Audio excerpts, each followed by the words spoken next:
بسم اللہ الرحمن الرحیم۔ السلام علیکم۔ آپ صلی اللہ علیہ وسلم نے فرمایا، ایک ایسا گناہ ہے جس سے 80 سال کی نیکیاں ضائع ہو جاتی ہیں اور اس کے لیے دوزخ میں ایک کنواں تیار کیا جاتا ہے۔ مکمل تفصیلات جاننے کے لیے ویڈیو کو آخر تک ضرور دیکھیے گا۔ زمین کب روتی ہے؟ اللہ پاک نے زمین و آسمان میں بشمول جن و انس جو کچھ بھی پیدا کیا ہے، ہر چیز کو قوت سماعت اور قوت گویائی عطا فرمائی ہے۔ ہر چیز اپنی اپنی زبان میں اللہ کے ذکر میں مصروف ہے۔ ایسی تمام چیزیں جو اللہ پاک نے پیدا کیں، جب ان کو کوئی چیز عطا کرتا ہے تو اس پر شکر بھی ادا کرتی ہیں، اور جب ان کو کوئی تکلیف پہنچتی ہے تو وہ اس کا اظہار بھی کرتی ہیں۔ لیکن یہ اور بات ہے کہ اللہ نے ایسی آوازوں کو جن و انس سے پوشیدہ رکھا ہے۔ دھرتی یعنی زمین کو ہی لے لیجئے، زمین بولتی بھی ہے، سنتی بھی ہے، خوشی غمی کو محسوس بھی کرتی ہے اور اس کا اظہار بھی کرتی ہے۔ نبی کریم صلی اللہ علیہ وسلم نے فرمایا، دو موقع ایسے ہیں کہ جن پر زمین روتی ہے۔ پہلا موقع یہ ہے کہ جب ناحق کسی کا خون بہایا جاتا ہے، مقتول کا قطرہ زمین پر گرتے ہی زمین پکارتی ہے، الہی مجھے اجازت دے تاکہ میں قاتل کو ابھی نگل جاؤں۔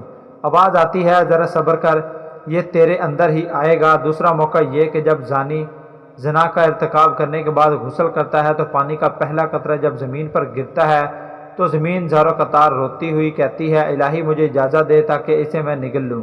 آواز آتی ہے، تھوڑی دیر صبر کر، یہ تیرے پاس ہی آئے گا۔ زناکاری ایک بدترین لعنت، ذلت اور پستی کی علامت ہے۔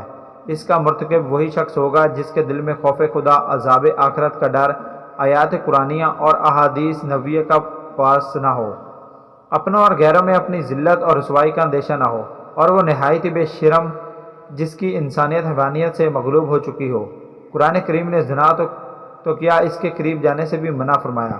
بدکاری کے پاس نہ جاؤ، بے شک وہ بے حیائی ہے اور بہت ہی بری راہ ہے۔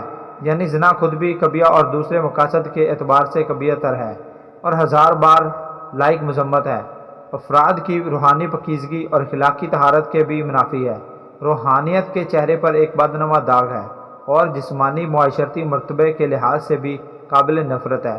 حضرت ابو ہریرہ رضی اللہ تعالیٰ عنہ سے روایت ہے کہ حضور اقدس صلی اللہ علیہ وسلم نے ارشاد فرمایا، جو عورت کسی قوم میں اس کو داخل کر دے جو اس قوم سے نہ ہو، یعنی زنا کرایا اور اسے اولاد ہوئی، تو اسے اللہ عز و جل کی رحمت کا حصہ نہیں ملے گا اور اللہ تعالیٰ اسے جنت میں داخل نہ کرے گا۔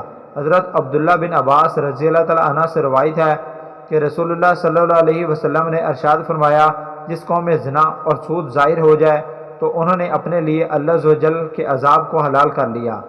حضرت عمر بن عاص رضی اللہ تعالیٰ عنہ سے روایت ہے کہ نبی کریم صلی اللہ علیہ وآلہ وسلم نے ارشاد فرمایا، جس قوم میں زنا ظاہر ہوگا وہ قحط میں گرفتار ہوگی، اور جس قوم میں رشوت کا ظہور ہوگا وہ روم میں گرفتار ہوگی۔ حضرت بریدہ رضی اللہ تعالیٰ عنہ سے روایت ہے کہ رسول اللہ صلی اللہ علیہ وسلم نے فرمایا، ساتوں آسمان اور ساتوں زمینیں بوڑھے زانی پر لعنت کرتی ہیں۔ نبی کریم صلی اللہ علیہ وآلہ وسلم نے فرمایا، زنا سے 6 باتیں ظہور پذیر ہوتی ہیں، 3 دنیا میں، 3 آخرت میں۔ دنیا میں زانی کا چہرہ سیاہ ہو جائے گا، اس لیے اس کے رزق میں تنگی آ جائے گی اور عمر سے برکت نکل جائے گی۔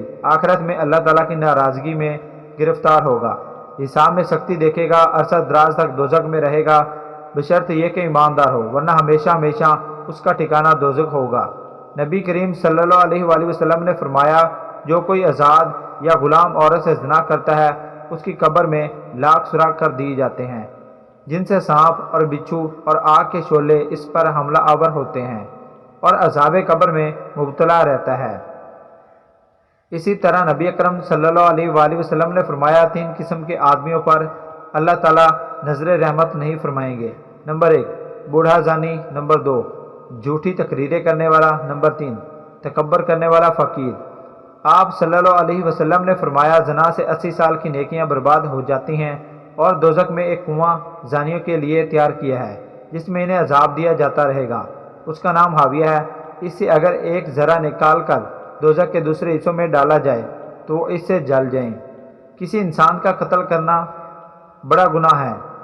احادیث سن لیجئے۔ حضرت ابو سعید خدری اور حضرت ابو ہریرہ رضی اللہ تعالیٰ عنہ سے روایت ہے کہ حضور نبی اکرم صلی اللہ علیہ وسلم نے مومن کے قتل کی سزا جہنم بیان کرتے ہوئے ارشاد فرمایا، اگر تمام آسمانوں اور زمین والے کسی ایک مومن کے قتل میں شریک ہو جائیں تب بھی یقیناً اللہ تعالیٰ ان سب کو جہنم میں جھونک دے گا۔ قتل و غارت گری خون، خون ریزی اور فتنہ و فساد، ناحق خون بہانا اتنا بڑا جرم ہے کہ قیامت کے دن اللہ تعالیٰ ایسے مجرموں کو سب سے پہلے بے نقاب کر کے کیفر کردار تک پہنچائے گا۔ حضرت عبداللہ بن مسعود رضی اللہ تعالیٰ عنہ بیان کرتے ہیں کہ حضور نبی اکرم صلی اللہ علیہ وسلم نے خون ریزی کی شدت بیان کرتے ہوئے ارشاد فرمایا، قیامت کے دن سب سے پہلے خون ریزی کا فیصلہ سنایا جائے گا۔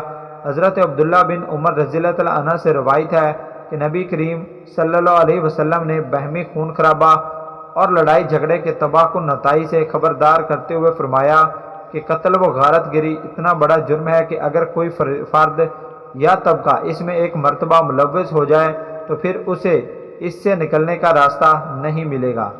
اللہ پاک ہمیں نیک اعمال کرنے کی توفیق عطا فرمائے اور ہمارا خاتمہ ایمان پر فرمائے، آمین۔ دوستو اگر آپ کو یہ ویڈیو اچھی لگی ہے تو ہمارے چینل کو لائک، سبسکرائب اور ساتھ ہی بیل آئیکن کو پریس کر دیجئے تاکہ مزید ایسی ویڈیوز آپ تک بآسانی پہنچ سکیں۔ اللہ حافظ۔